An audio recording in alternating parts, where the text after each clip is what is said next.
Sergeant Miller checked his watch for the 10th time in as many minutes. It was 0200 hours, and the only sound was the low rumble of the Convoy's engines, cutting through the dead silence of the desert night. They were transporting sensitive equipment to a remote research base, designated Site 7. The route was a desolate stretch of asphalt, cutting straight through nowhere. A black ribbon under a moonless, star-dusted sky. Everything was going according to plan until it wasn't. Private Evans, driving the lead Humvee, was the first to report it. His voice crackled over the radio, laced with a static of confusion. Command, this is Lead. We've got something on the road up ahead. Light. Miller grabbed his own radio. Lead, this is Command. Specify what kind of light. The reply was hesitant. I don't know, Sarge. It's just hovering. Not a car. Not anything I recognize. Miller peered through his own windshield.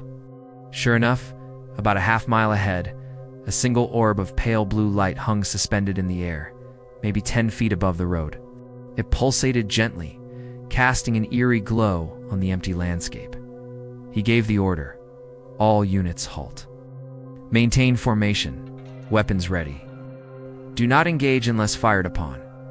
The convoy of 6 heavy vehicles ground to a stop, their headlights forming a wall of light against the encroaching darkness. The blue orb just floated there, silent and unnerving. Minutes stretched into an eternity. Then, without a sound, it zipped to the right, hovered for a second, shot straight up into the sky, vanishing in an instant. A collective sigh of relief passed through the convoy, but it was short-lived. That's when the radios died. All of them. Not just static complete, utter silence. The GPS units went dark, their screens blank. The digital compasses on their wrists spun wildly. Miller felt a cold knot tighten in his stomach. This wasn't a standard equipment malfunction. They were electronically blindfolded. All right, everyone out, he ordered over the now useless radio, his voice sounding small in the vast emptiness. We're going old school, manual comes, runners between vehicles. Evans, you stay put. Corporal Davis, get your team and scout the perimeter, 50-meter radius.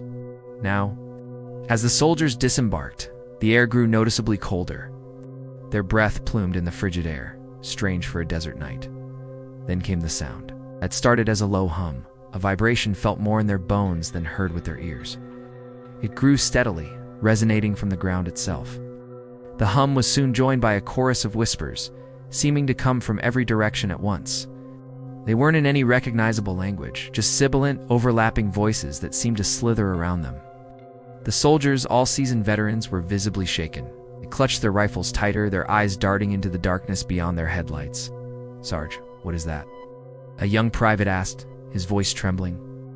Miller didn't have an answer. He scanned the rocky terrain, his night vision goggles proving useless. The display was just a mess of green static. Suddenly, the lead Humvee's engine sputtered and died. Then the next in line, and the next, a domino effect of mechanical failure until the entire convoy was silent and powerless. They were stranded.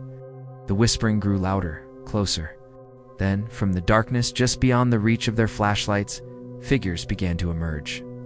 They were tall, impossibly thin, their limbs long and jointed at odd angles. They didn't walk. They seemed to glide over the rocky ground without a sound. Their forms were indistinct, like heat, haze, or shadows given substance. They had no discernible faces, just smooth blank surfaces where features should be. One of the soldiers panicked. He raised his rifle and fired a 3-round burst. The bullets passed straight through the nearest figure with no effect. The figure didn't even flinch. It simply continued its slow, silent advance. Miller screamed, "Hold your fire. It does nothing." The figure stopped just at the edge of the light, a silent, menacing ring of shadows encircling the stranded convoy. The air crackled with energy, and the blue orb reappeared.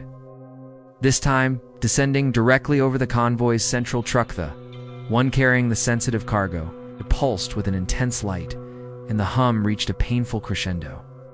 The men covered their ears, some dropping to their knees.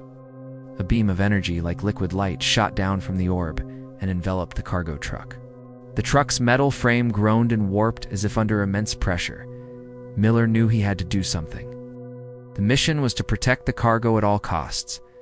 But what could he do against this? He made a decision. Everyone fall back. Form a defensive circle behind the rear vehicle. Leave the equipment. It was a bitter pill to swallow, abandoning their mission, but their lives were on the line. As the soldiers scrambled back, the light from the orb intensified to a blinding white. When their vision cleared, the orb, the figures, and the central cargo truck were gone. Not just moved, vanished. An empty space sat in the middle of their convoy. The whispers ceased. The chilling cold dissipated. One by one, the vehicle engines roared back to life, their headlights cutting through the night. The radios crackled, and the GPS screens flickered on, showing their position perfectly. It was as if nothing had happened, except for the gaping hole in their formation and the 6-ton truck that had disappeared into thin air. The official report would be heavily redacted. It would speak of unexplained atmospheric phenomena and catastrophic equipment failure. No one would mention the silent hovering light, the whispering shadows, or the impossible figures that walked out of the dark. But every soldier who was there that night would carry the memory, a chilling secret from a remote desert road where they came face to face with something far beyond their understanding. Sergeant Miller would spend the rest of his career looking at the night sky, wondering what was in that truck and where it was taken. He knew he'd never get an answer. Thank you for watching, and if you enjoyed this story, be sure to hit that like button and subscribe for more.